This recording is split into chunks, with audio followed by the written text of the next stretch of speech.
Hello students, तो कैसे आप सभी। उम्मीद करता हूँ सबके सब ठीक होंगे। और आई नो आप सभी के पास समर वेकेशन चालू हो गए तो एंजॉय कर रहे होंगे आपके लव वंस के साथ। और साथ ही साथ पढ़ाई पर भी ध्यान दे रहे होंगे, बिकॉज मतलब कि पढ़ाई पे आपको ध्यान देते रहना है क्योंकि आपके ऊपर बर्डन ना हो लास्ट टाइम पर। ठीक है, हाँ। तो लेट्स स्टार्ट अवर चैप्टर। आज हम पढ़ने जा रहे हैं class 7 science, class 7 English, first chapter that name is 3 questions. Okay, let's start our chapter. Before you read, a king has 3 questions and he is seeking answer to them. King के पास 3 question थे। एक king था जिसके पास 3 question थे उसके mind में, और वो उसके आंसर ढूंढ रहा था। What are the questions? Questions क्या थे?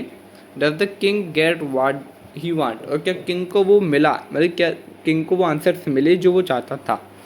Let's start our chapter. 3 questions.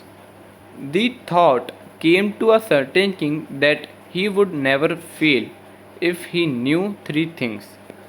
एक थॉट था किंग के मन में, एक थॉट आया किंग के मन में, अगर ये वो 3 चीज़ में नेवर फेल होता है, इफ़ ही नहीं सॉरी एक थॉट आया किंग के मन, किंग के जो मन था उसमें एक थॉट आया कि वो कभी फेल नहीं हो सकता है अगर वो ये 3 चीज़ें जान ले। These 3 things were what is the right time to begin something. और ये 3 चीज़ें क्या थी? सबसे पहले थी what is the right time to begin something. मतलब कुछ भी चीज़ चालू करने का सही समय क्या है?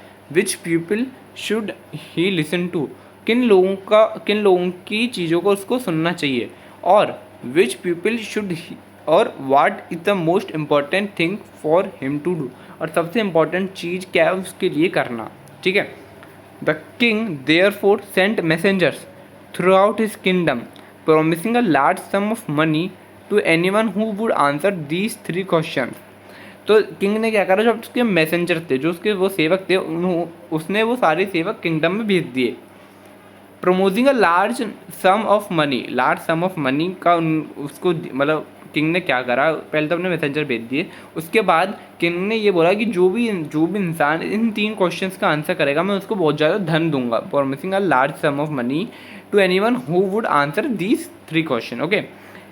Many wise man come to the king but they all answered his question differently. बहुत सारे विद्वान व्यक्ति आए लेकिन सभी ने हर क्वेश्चन का अलग अलग आंसर दिया। मतलब सबका, किसी का ऐसा नहीं था किसी का भी आंसर मैच हो रहा था, सबका अलग अलग आंसर था। In reply to the first question some said, पहले क्वेश्चन के रिप्लाई में बहुत लोगों ने कहा, some said that king must prepare a time table and then follow it strictly. तो बहुत लोगों ने क्या बोला, सम सेड, कुछ लोगों ने बोला, कुछ लोगों ने बोला कि किंग को एक टाइम टेबल प्रिपेयर करना चाहिए और उसको फॉलो करना चाहिए। Only in this way they said could he do everything at its proper time.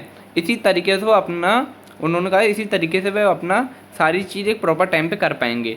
Other said that it was impossible to decide in advance the right time for doing something. कुछ लोगों ने कहा कि ये एक जैसे इम्पॉसिबल है कि हम लोग पहले से एडवाइस में डिसाइड कर लें, पहले से डिसाइड कर ले राइट टाइम किसी चीज़ को करने का। ठीक है, सही समय किसी चीज़ को करने का पहले से डिसाइड नहीं हो सकता, ये इम्पॉसिबल है। The king should notice all that was going on. ये किंग ये सब चीज़ें देख रहा था। Avoiding foolish pleasures and always do watt ever seemed necessary at that time. और मतलब कि ये भी उसने देखा कि अवॉइडिंग फुलिश प्लेजर, मतलब बाकी जो बेकार की चीज़ों को हटाओ, और always do watt ever seemed necessary at that time. और ये मतलब उस समय वही करो जो काम उस टाइम पे ज़रूरी है। Yet other said that the king needed a council of wise man whom would help him act at the proper time. कुछ लोगों ने कहा कि एक किंग को एक काउंसिल मैन की ज़रूरत है, जो अब जैसे आपने देखा होगा आपके स्कूल में भी काउंसिल टीचर होगी जो आपकी हेल्प करते हैं आपको, मतलब एक वो टीचर नहीं होते हैं, वो किसी चीज़ को टीच नहीं करते, वो आपकी एक सोशल लाइफ में मदद करते हैं बेसिकली। तो ये वही चीज़ मैं बता रहा है। Yet other said that the king needed a council of wise man who would help him act at the proper time. वो कि जो कि क्या हेल्प करेगा उसको प्रॉपर टाइम पे एक्ट करने पे। This was because one man would find it possible to decide correctly without help from others the right time for every action. और दिस वॉज बिकॉज, ये क्योंकि उस टाइम पे वो एक ही मैन वो डिसाइड कर पाएगा, impossible to decide correctly without help from others, the right time for every action. Okay. Council, a group of people chosen to give an advice or to make rules. Sorry. तो council मतलब क्या होता है, group of people होता है जिसमें वो मतलब वो चूज़ करते हैं टू, ग्रुप ऑफ पीपल क्यों चूज़ किया जाता है, एडवाइस देने के लिए और जो रूल्स बनाने के लिए. But then other said that there were some things which could be urgent. लेकिन कुछ लोगों ने कहा है कुछ चीज़ें जो कि अर्जेंट है. These things could not wait for the decision of the council. ये चीज़ें काउंसिल के डिसीजन का वेट नहीं करती हैं. In order to decide the right time for doing something it is necessary to look into the future.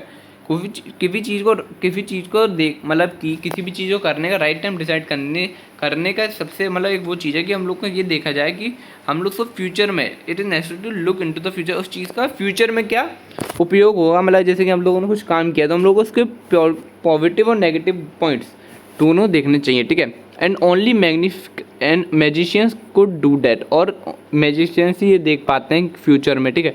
The king therefore would have to go to magicians. तो king को magicians के पास जाना चाहिए. In their answer to the second question some said that the people most necessary to the king were his counsellors. तो second question आपको पता है किंग ने क्या पूछा था. सेकंड क्वेश्चन जो पूछा था वो था कि मतलब कि जो सेकंड क्वेश्चन था वो था which people should he listen to. तो मतलब किंग को किन लोगों की बात माननी चाहिए, ये था सेकंड क्वेश्चन. तो उसके आंसर में बहुत लोगों ने क्या बोला. In their answer to the second question some said that the people most necessary to the king were his councillors.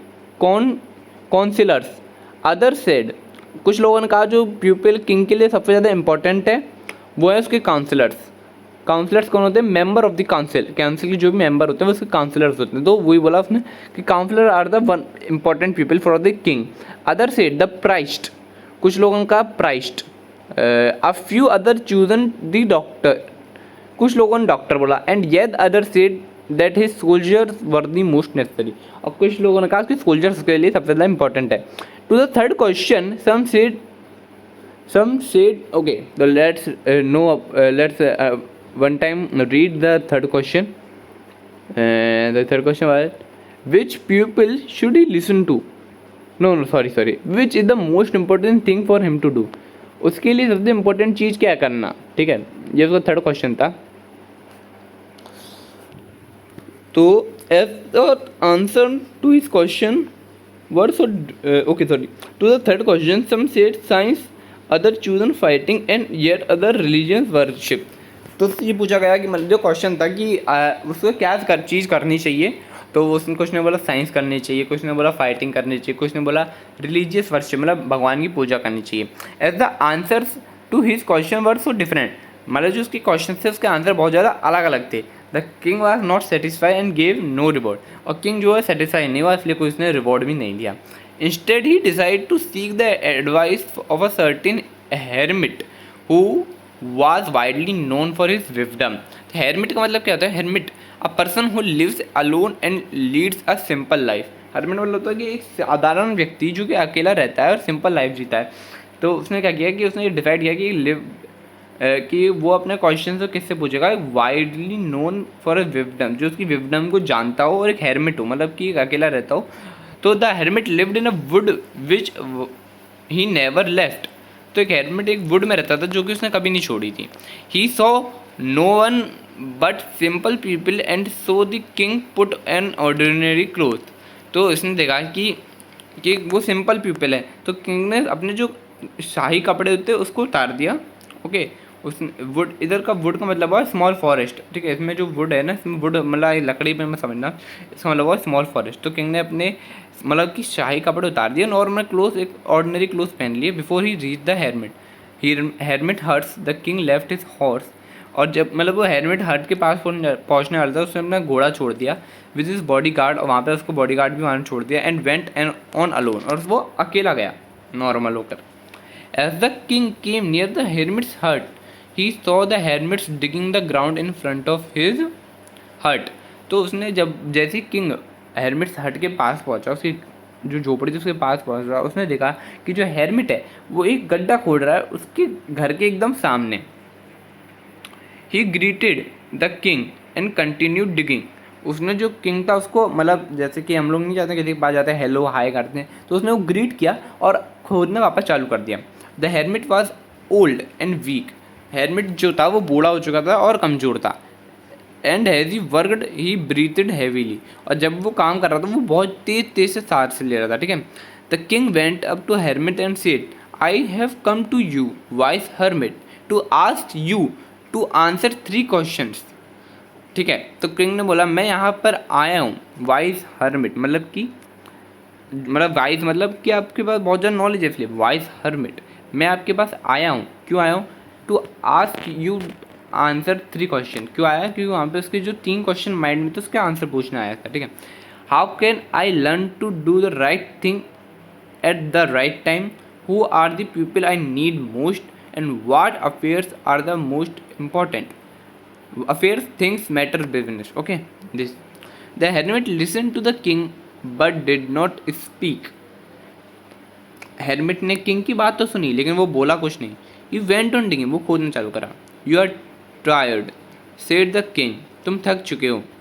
Let me take the speed and work in your place. तुम थक चुके हो, तुम थोड़ा मतलब रेस्ट ले लो। King ने ऐसे बोला तुम थक चुके हो, तुम रेस्ट ले लो और मैं तुम्हारी जगह ये गड्ढा खोद देता हूँ। Thanks, said the hermit. Hermit ने बोला thanks. Giving the king his speed then he sat down on the ground. और वो ग्राउंड पे बैठ गया। वो अपनी जो वो थी कुल्हाड़ी उसको देकर वो ग्राउंड पे बैठ गया। Okay. When the king had dug 2 beds he stopped and repeated his question. जब किंग ने 2 बार कुल्हाड़ी चलाई। Beds small patches of ground for plants. Small patches of ground जब उसने बेड्स ठोके, दो बेड्स ठोके, उसके बाद उसने he stopped and repeated his question. और उसने वापस से अपने क्वेश्चन पूछे। The hermit give no answer but stood up stretching out his hand for the spade and said now you rest.